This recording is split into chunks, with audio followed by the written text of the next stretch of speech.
بغیر عذره د مونځ پرېښودو ګناه ډېره سخته ده.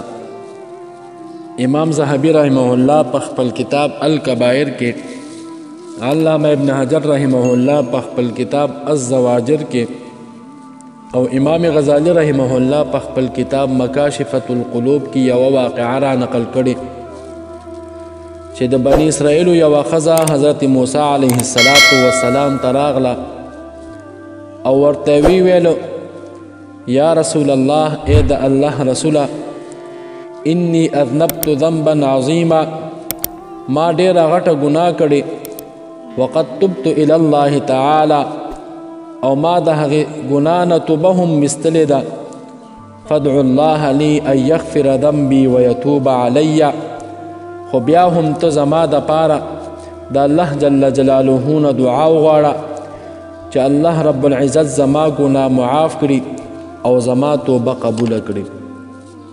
حضرت موسی علیه السلام ورته وفرمیل وما ذنبک، تا څه ګناه کړې؟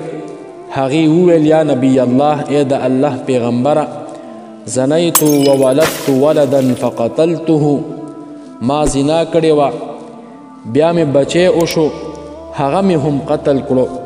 موسی علیه السلام ورته وویل اخرجی یا فاجرتو، اے بدکاری، اے فاجری اوزا، لا تنزل نار من السماء فتحرقنا بشؤمک، هسې نه چې د اسمان نه اور را نازل شي او ستا د بدبختۍ په وجه موږ ونه سوځوي.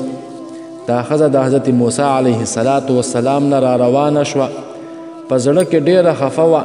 په دې وخت کې حضرت جبرائیل علیه السلام راغی او وی فرمایل یا موسی، اے موسی علیه السلام، الرب تعالی یقول لک، الله رب العزت تاسو ته فرمای، لم رددت التائبة، چې تا دا توبه ویستونکې ښځه ولې واپس کړه؟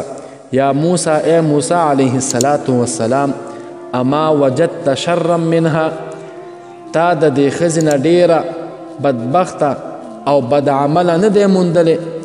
موسی علیه السلام ورته وفرمیل ومن شر منها، اے جبرائیل، د دې ښځې نه ډېر بدبخته او بد عمله بل څوک دی؟ هغه ورته وویل تارک الصلاة عامدا متعمدا، بغیر عذره قصدن مونځ پرېښودونکی، هغه د دې ښځې نه زیات بدبخته او بد عمله دی. محترمو، ربی کریم دې موږ او تاسو د بالماضي نه وساتي. ربی کریم دې موږ او تاسو ته توفیق راکړي چې په صحیح معنی کې موږ او تاسو دا منځونه وکړو، په خپل وخت باندې ادا کړو.